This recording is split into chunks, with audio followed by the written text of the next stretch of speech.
Hello, my name's Karen O'Connor and you're listening to Menopause, Marriage and Motherhood, the podcast that looks at all aspects of women's lives from hormones and health to relationships, finance and social justice issues. You can connect with me on social media at kareno.mmm. If you enjoy this podcast or podcasts in general and you've been wondering whether you should start your own podcast, head on over to speakuppodcasting.com to find out just how easy and cheap it is to start podcasting. Now let's get right into it. Hello and welcome. I'm here today with Dr. Steve Jasper. Welcome, Steve. Hello, Karen. So I've been looking forward to talking to see you because you are the jet lag guy. Your expertise is in jet lag. That's correct. And yes, coming up to the holidays and, people going to Europe, going to visit family everywhere, all around the world, jet lag has become something that I think as we get older becomes more noticeable. But just talk to me about how you got into it and, what you're doing now, I think, is a good place to start. Okay. How I got into it, it's a lot of left turns, shall we say. So I started off life as a pharmacist and I worked as a pharmacy, mostly in hospital, but a bit of retail pharmacy, the corner chemist shop for about 10 years. And then I moved into the pharmaceutical industry and I fell into a role and I literally fell into it. I did not expect when I was hired or when they were hiring me. I did global travel, like the crazy global travel. Basically, I had a boss who came to Australia, said, "No, I hate it. You do the travel." So that's how I ended up traveling. So it was go to America for a week and stop by London for a few days while I'm in the neighborhood kind of thing. And my craziest route was to go to Buenos Aires for 3 days, which is a long way in a lot of time zones. And it was 4 flights there and 3 flights back. So that was what I was doing. And there was no conversation to how to manage your jet lag and how to do that. There was no conversation, and there's still no conversation. So while I was in the pharmaceutical industry, I did an executive MBA, got that, and then I was looking for new roles, new challenges, and nothing emerged that I wanted. And a bit of a random thought came to me, I'll do a PhD, as you do.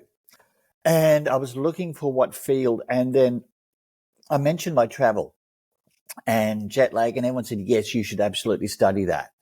So that was what my PhD was in, jet lag and executive performance. So working across time zones and global teams, which I had a lot of experience in, having to chair meetings at 2:00 in the morning because everyone else was overseas on the other side of the world. And so I kind of fell into it a bit, and look, that was fine, but it's really my passion now. And I'm absolutely passionate about managing jet lag, negotiating jet lag, and having a conversation out there for employers to support their staff who travel a lot.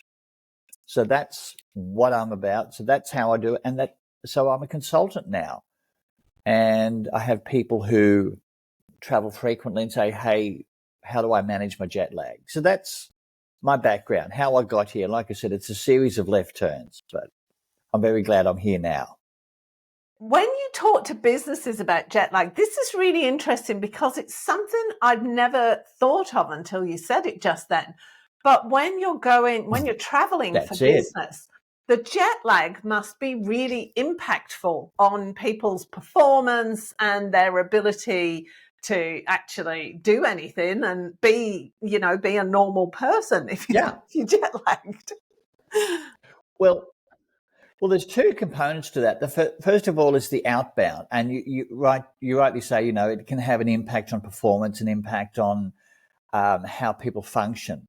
And an intriguing thing that kept up, I did a series of interviews for the first part of my PhD, and then I did a survey. But in the interviews, I had a set of questions that I would base my interviews on, and the phrase "running on adrenaline" kept coming up, and that's intriguing. Like, ooh, what's behind that? So running on adrenaline, and let's say you go to America or Europe, wherever, and you're running on adrenaline. You do what you have to do. Then there's the return component, and that seems to be when jet lag kicks much harder. And it's not due to the direction of flight. Direction of flight has an impact, and I can talk about that in more detail. But these people have been running on adrenaline, and they come back to Australia and they absolutely fall in a heap. They're out of sorts, they're grumpy, and if they're in a relationship, they're not pulling their weight in terms of being able to be there for their partner or there for their children. They're just grumpy and out of sorts. And it puts a real strain in relationships. So what I was discovering, it started off as, performance coaching, but really it morphed into relationship building, which was another left turn I hadn't expected. But, I had people say to me that my wife hates it when I travel and she hates it when I get back and I'm, out of sorts for 2 weeks. So that was intriguing. It was that return component that is really where the jet lag is brutal for a lot of people. How does that impact people with families? And where I'm coming from with this is I remember taking my 4 kids when they were young. I think the eldest was 11, the youngest was 1. Actually, it must have been 10 and 1. And by myself. And when I came back after a 24-hour flight back from the UK and a month in the UK with these 4 kids and everything, I was I think I slept 17 hours straight. Yeah. I can completely understand that. I hope your partner was very supportive. But often the partner who remains behind can feel like a single parent because, that one of them's gone away for, a week, 2 weeks, 3 weeks. They've come back, they're out of sorts for another week or two.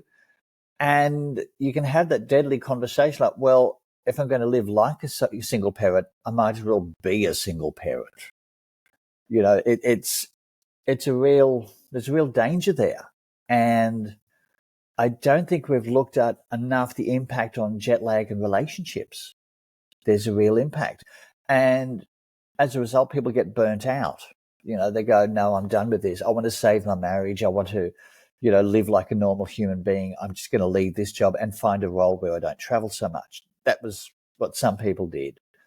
So people get burnt out. They leave the roles and they don't need to be burnt out. If we have that conversation where employees who travel are supported, then they don't get burnout. They don't get exhaustion. They're present with their families. All of those things that you really want. And it has that impact not just on employee performance when they travel, which it does, it absolutely does, but when they return, you've got that work-life balance because it really, frequent travel is a real bite into work-life balance and you've got to replenish that. And I think that's been overlooked as well in the conversation. So what actually causes jet lag? And are there certain kinds of people who are more susceptible to jet lag than others? Yeah. Well, first of all, we all have a body clock. That's why, we're hungry at certain times of day and sleepy at other times of day. That's why we don't eat pizza at 4:00 in the morning. That would just not do our bodies any good because we're not built for that. We're, what we call diurnal animals as opposed to nocturnal. We respond to sunlight in a positive way. We're awake during the daytime and asleep at nighttime. Very simple. When you cross multiple time zones, AM becomes PM, PM becomes AM, and suddenly you're awake and alert in the middle of the night and sleepy in the middle of the day. You've disturbed your body clock. So that's what jet lag is. It's the body clock. It's not the exhaustion of travel. That's something else. It's the body clock is out. You're out of sync. And that's what you do. And then you've got to realign the body clock as you can if it's plausible. If you only go to London for 2 days for a meeting or something, there's no point in aligning your body clock to London. You just stay in Australian time and do what you have to do and come back and you're good. In terms of certain people, there's a couple of factors. The first is how much of a morning person or an evening person you are. And that relates to the direction of travel. I'm a night owl.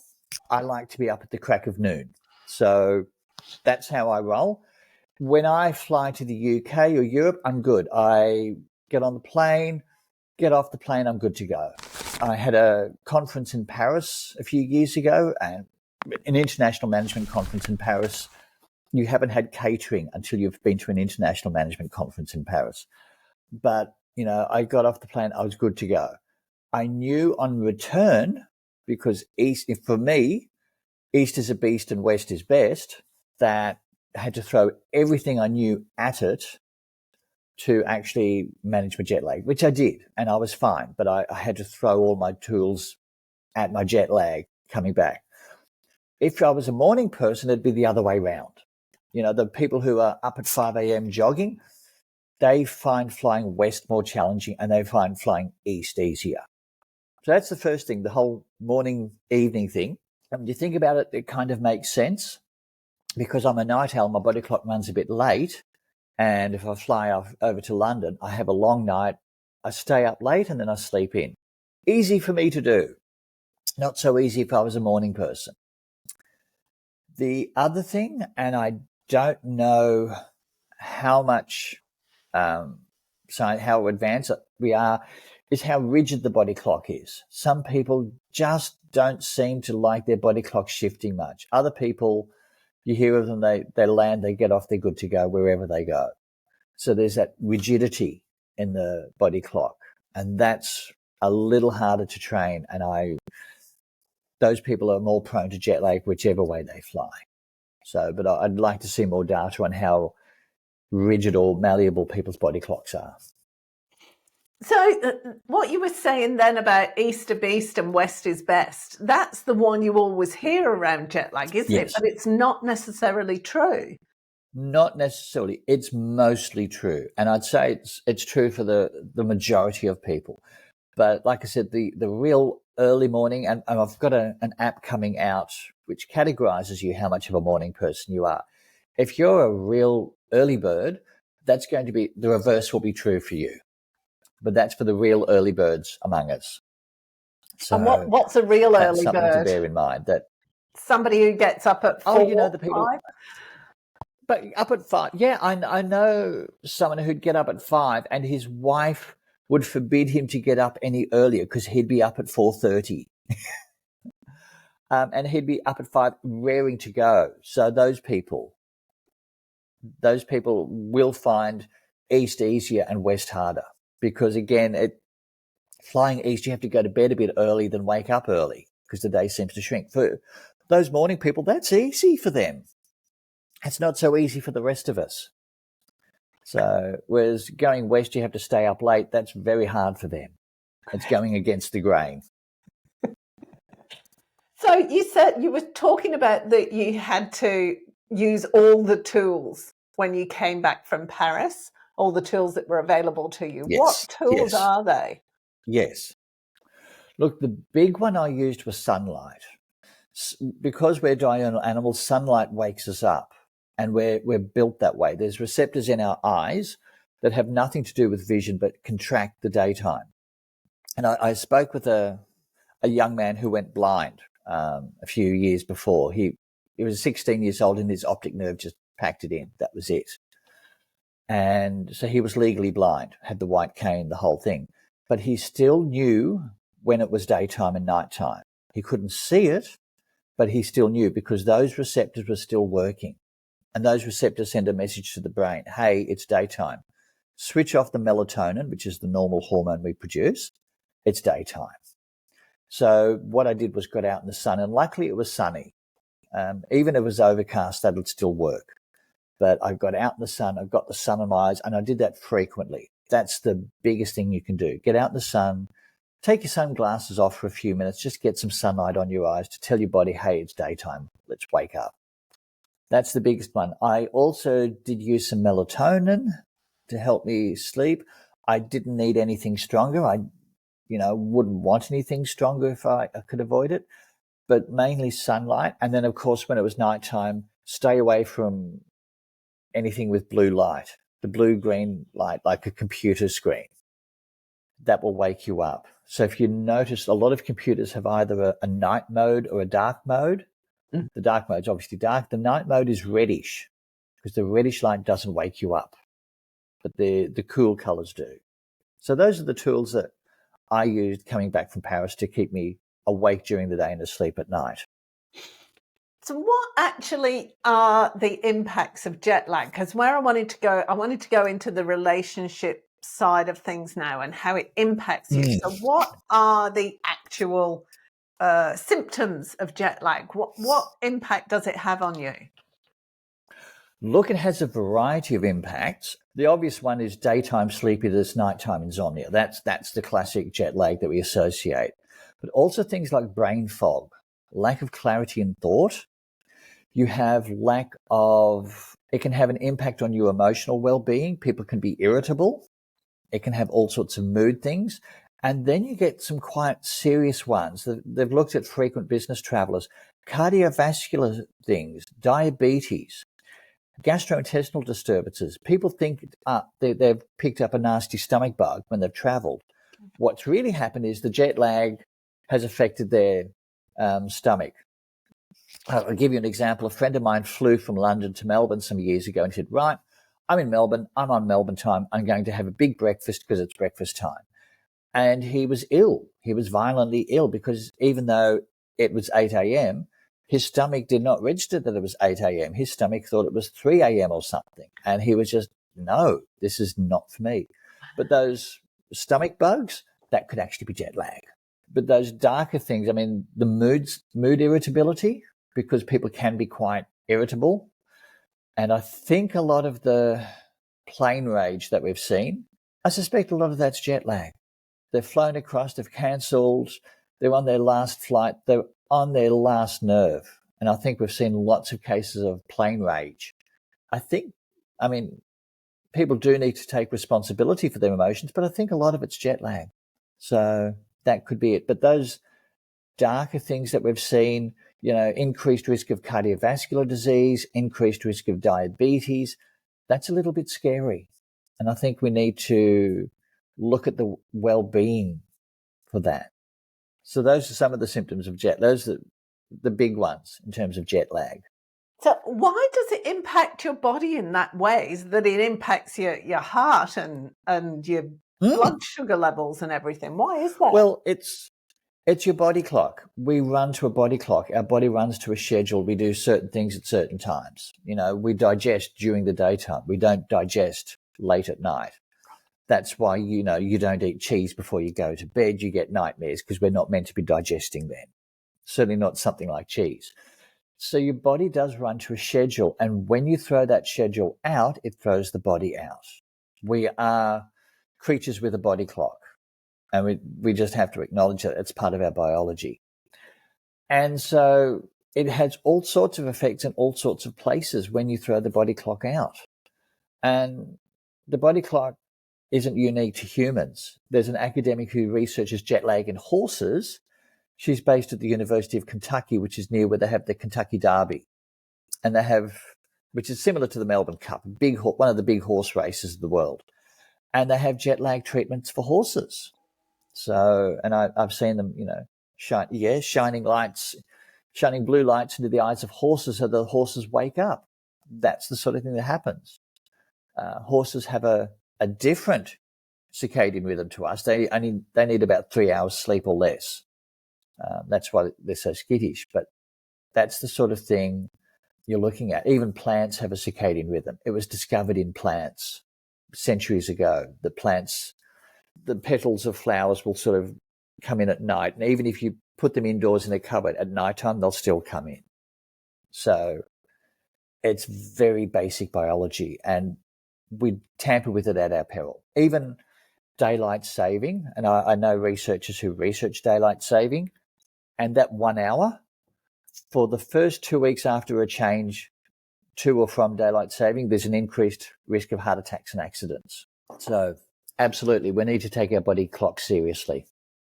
And it's interesting you say that, because as you're talking, I'm thinking this is something that I don't think any of us really give any credence to. It's just like, I'm a bit jet lagged, I'm a bit tired. We don't actually think that it might be having a significant negative effect on us emotionally and physically, do we? No, but it certainly does. And, we are creatures of the clock. And the other thing one of my passions is what I call chronodiversity. Well, it's called chronodiversity.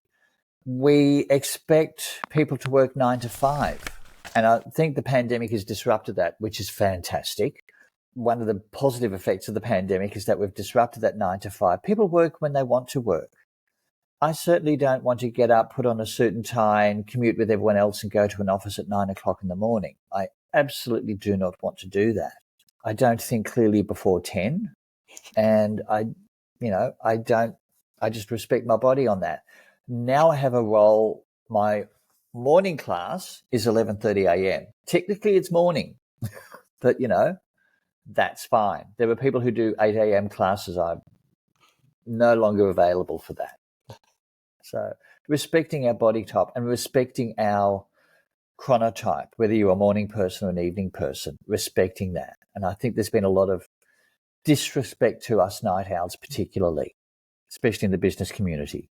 Yeah, it's that homogeneity that is required that I think a lot of us are realizing it doesn't work. We've all crammed ourselves into this little box that's expected of us without actually being able to identify the impact of that. Yeah, and it is genetic. So there's not a lot you can do about your genes, probably not at the stage of gene splicing therapy just to sort of become more of a morning person. But even if you think of the sayings, early to bed, early to rise makes man healthy, wealthy, and wise. There's a real stigma against night owls there. There is that real stigma there. Oh, you're lazy, you're sleeping in. It's like, well, if you've been working up till 2 a.m., you can have a sleep in.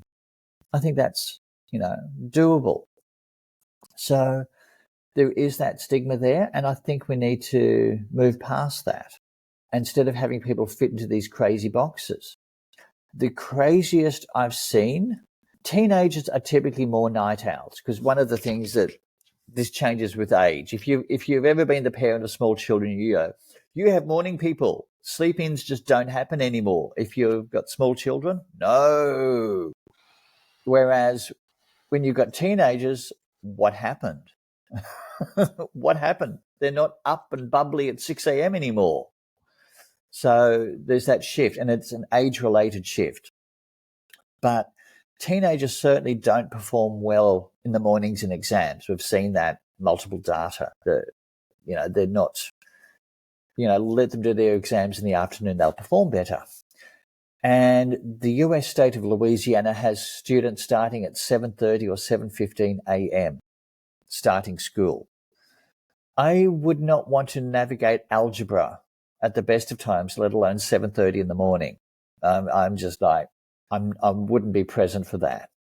The wheel's spinning, but the hamster's dead on that one. So let's go on to, there's a couple of places I wanted to look at. One of them is, well, I suppose they're both related. In a business, what can you do to support your employees who are doing a lot of travel? And what is the impact of those employees when they get back? Because you said earlier, they fall in a heap. And the other thing I was going to talk about tied in with it is the impact it then has on relationships. So how does the person manage this, and how do the people surrounding the traveler manage everything as well? Few things. Look, the big one, first of all, allow employees who travel to have breaks and go outside.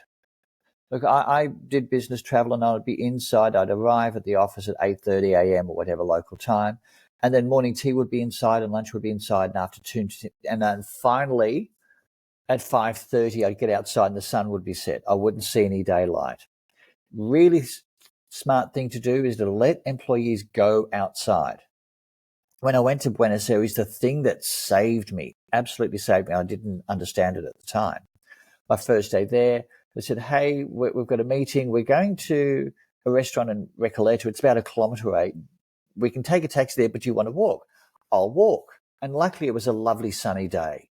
So I got that sunlight on me, which I really needed in Buenos Aires. I just arrived the night before.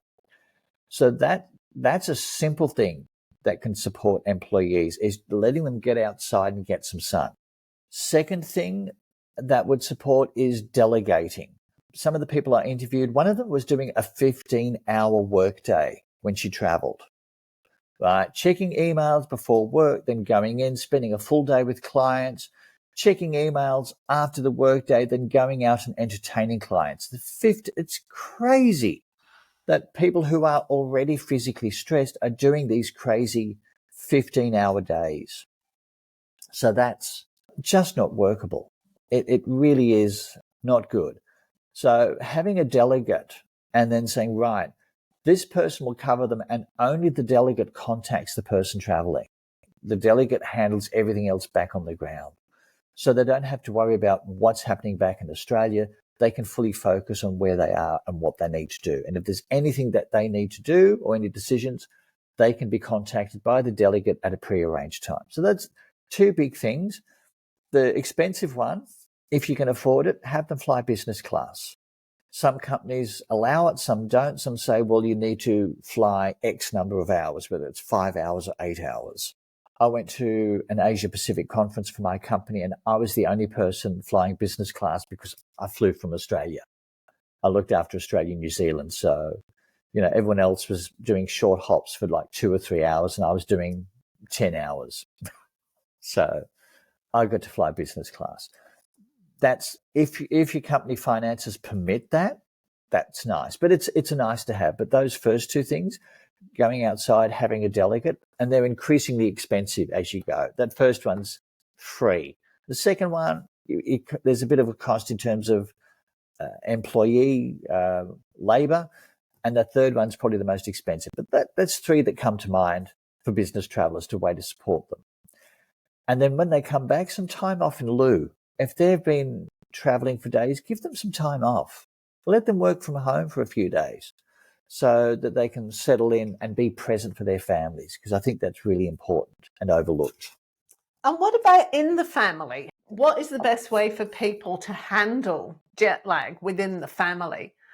I think, look, a bit of support and also awareness that people might be grumpy. This is not the time to have a deep, meaningful conversation. If someone's just got back from overseas, the we have to talk conversations shouldn't happen. Let them slide for a bit, because they're not going to be in a great space. Those we have to talk conversations? Yeah. Hold off on them and understand that, they're physically and emotionally a bit challenged. And so it does seem a little unfair right now that they're sort of mum or dad sort of sleeping all the time and the other parents looking after the kids. So that's a thing to look at for on the home front. And it means communicating frankly, especially with children, communicate, this is what's happened. Mum or dad's been traveling a lot. They're going to be tired and they're going to be jet lagged, and this is how it's going to look. So having that honest communication and just being supportive is like, okay, you want to sleep? Okay, you go sleep. Let them sleep. And hopefully you don't have someone taking to your trees with a chainsaw while you're sleeping. Yeah. It is difficult though, isn't it? Because if your partner's been away for a couple of weeks and you've been left with the kids, or stuff's gone wrong, your mum's been taken into hospital, the dog's died, and you just want your partner to get back so that you can just take a bit of break yourself. And that's a lot of the problem, isn't it? Yeah, it is. You've been holding the fort for 2 weeks and now you're expected to hold it for another week or two. There's a challenge. And I think acknowledging that cost is a huge thing. It's like, this is how it's going to go. And it may be that either find a role with less travel or find a way to make it work. And it may be, pulling out all the jet lag tricks that I mentioned, like sunlight being the big one, up front, so that people are supported when they travel back to Australia. Absolutely. But I think honest communication and taking the emotion out of it. And this is the facts. Look, I've just arrived from Dubai and I'm absolutely wrecked. The flight was terrible. There were screaming kids behind me. Honest communication, I think, is just so important. But yeah, and I can imagine how frustrating and difficult it is for the partner left behind, especially if there's kids involved and, mum's in hospital and the dog's died and little Johnny's been an absolute hellraiser, all this sort of thing. So yeah, that that is a difficulty, and it does have an impact on family life. Absolutely. Yeah, because I'm just thinking, if it would almost be better in a way if the partner, the one that had been traveling, actually stayed somewhere else when they got back, because while they're in the house and they're jet lagged, it's kind of like, well, you're here, but you're not. Look, I think it's you're here, but you're not. But it doesn't go straight from you're here, but you're not to you're here. There's a drifting in, and if someone's really irritable, sure, let them stay in a hotel for a few days. That's fine. But I think having that normal home environment is going to help someone reestablish their rhythm, and being part of that, even if it means just something basic like being able to put a load of washing on. Someone who's jet lagged, they can help with that. You don't need a lot of brain capacity to put on a load of washing. It's not. So let them ease into family life, because I think it's nice for the jet lag person to have family around, generally speaking. And I think it's nice, even though, and just have that on, hey, Dad's a bit grumpy right now. He's a bit tired because he's been flying, he's been traveling, and just explaining that honestly. And that's just part of that life. Yeah. That would be my thoughts on the matter. Is there a time frame, like, is it the more time zones you cross, the more days it takes you to recover? What is that ratio? I have heard, a day for every time zone crossed. I have heard that, which gives you a maximum of 12, but that doesn't factor in the direction of travel. And it doesn't factor in how well you travel as well. So like I said, when I flew to Paris, I got off the plane. I'm good. I went outside during the breaks, but I was pretty good. Flying back from Paris, so I think it's about 9 time zones. And I threw everything at it and I was good in 3. But previously, I'd flown from London, which is 10 time zones, and I'd be struggling for a fortnight.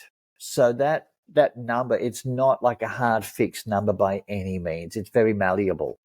And if you throw things at it, you can really reduce those numbers. Generally speaking, day 2, day 3 are the worst. You come back, you feel fine, and then the next day, oh, I'm not so fine. There's a little bit of delay in that. And I think, with the travel, with, I've got to get on the plane and, all that, adrenaline kicks in and there's a lot of survival mode. Airports can be scary places. Let's face it. They're quite intimidating. You've got security clearances and make sure you get to the right gate and transferring flights. And then, do I find anything edible in an airport, or is it all greasy fast food? All that sort of thing. Adds stress. So I think you sort of adrenaline spikes when you're traveling, and it can take a couple of days for the jet lag to kick in. So yeah, I have heard an hour as a time zone, but a day a time zone, but very easily changed number. What can we do to help prevent? Is there anything we can do to help prevent us getting jet lag? I've got this wonderful little device right here. These are an Australian invention. And it looks like I'm going to a rave in the 90s, but I don't know if you could see any green light in there. Oh, But they've got there's little bluish green lights, and those lights are actually the frequency. Remember I talked about in the eyes, we've got receptors that pick daylight. This is the frequency of light that they respond to. Wow. So it's a bluish green colored light. And they're designed to wake you up. So you can put these on. You can see now, and it highlights your crow's feet beautifully. But you put these on. So let's say you're flying to London.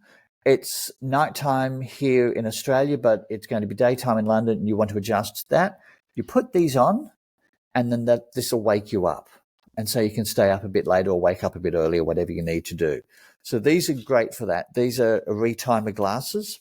They were invented in Australia and they're manufactured in Australia. So, and no, I don't get any kickback or commission from them. I just think they're a really groovy little device.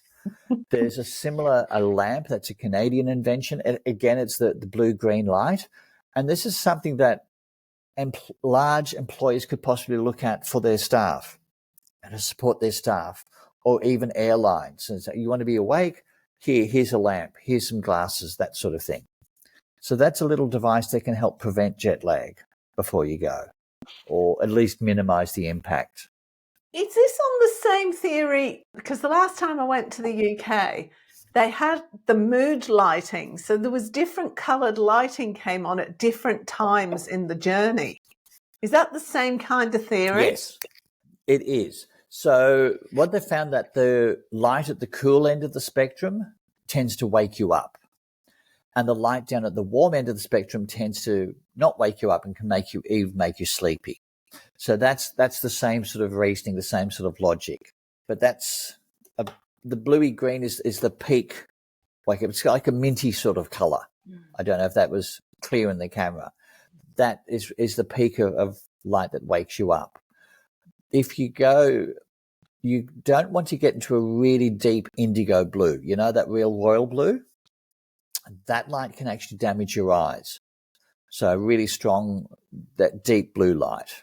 And this is a problem with the English language. We don't have enough words for blue, because a sky blue light is fine. You know, that cyan, sky blue, that's perfectly fine. But that deep blue, that's not so good for the eyes. That can actually damage the eyes. So they want to minimize the impact of that. Wow, that's interesting. So we're going to wrap up in a few minutes. Is there anything else you want to say to people? Look, I say to people, look, the big thing about chronodiversity is don't fight your body clock. If you're a morning person, just roll with it and know that you don't want to be out late, because your body's just not going to like that. If you're an evening person, allow yourself to sleep in and be productive later in the day. And the other things with jet lag, be aware this is biology. We are wired this way. We are human animals, and don't try to power through. There's this kind of almost macho culture. And I bumped up against it in the interviews. People talked about soldiering on, pushing through, breaking through, all that sort of thing. Stop that. It's really unhealthy, and literally unhealthy. You know, they've done data on frequent travelers and, you know, increased cardiovascular and diabetes, not just for the travelers, but also the travelers' families. So, yeah, it has a real health impact on the families. So we need to transform the conversation around jet lag and say, hey, we need to support people. Don't just push through and soldier on, but just look, hey, do what you need to do to support. And to employers, I'd say, do what you need to do to support your workers. It's really important. You want to keep them. They're valuable people. The people who are willing to travel, the people who are willing to get on a plane, they're rare. Okay. A lot of people just can't or won't do that. Look after them. And I think that's a conversation. Australia's a wonderful place, but we're a long way from most places. So we need to be aware of that. We're a long way from a lot of our business partners. So there's a lot of jet lag. So we need to look after our Australian workers who travel so far. And how can people get in touch with you, Steve? You've got about a gazillion things on the go at the moment. I do. I've just written the book, developing the app, and then I'm doing all the other websites. But the primary website is www.jetlagguy.com.au. So that's the best way to get hold of me there. You can see what I've done. I'll put a link to the podcast on there when it's up. Great. And what's your book about? My book it's called End Jet Lag. Right. So that's pretty much, it is what it says, you know. And my vision is to have that selling in airport bookstores. So you imagine you're at the airport, you're on a big flight to the States or London or wherever. You see a book in the window, End Jet Lag, that's a shut up and take my money kind of moment. And you've got a long flight, you've got time to read the book. When is that available, that book? Oh, I'm hoping by the end of the year. Great. The stars need to align for that, but I've done the first draft. But we will see. And the app? What's the app? The app is a jet lag guide, and it takes into account your own individual body clock, whether you're a morning person or an evening person, which I think is the first of its kind. So that's an exciting project. So we're in the final stages of that. We're beta testing the Android version. We have to have that as well as the Apple versions. Fine. So that should be rolled out in the next month or so. I've been setting up accounts and all that sort of thing. So, which will be exciting. That will be exciting. And they'll all be available on the website, the Jet Lag Guy website. That will be. And it'll have its own website, and I'll link to that, and it'll all be available. We'll be setting up the links for that, no problem at all. Fantastic. Thank you so much, Steve. Thank you, Karen. It's been a delight to talk with you today. I know. And hopefully this podcast comes out just at the same time as the app. Fingers crossed. I'm thinking the app, I'm thinking that's about when the app will come out. So we're working on it. So we're in the final stages. So that's good. Thanks so much, and good luck with it all. If you enjoyed this episode, be sure to subscribe and rate and review this podcast and share it with your friends. And don't forget, if you've been thinking how great it would be to have your own podcast so that you can interview guests and speak to people about the topics that you're interested in personally, head on over to speakuppodcasting.com to find out just how easy and cheap it is for you to start podcasting. There's a download on how to start a podcast for free waiting there for you. Thank you so much for listening. I'll see you next time.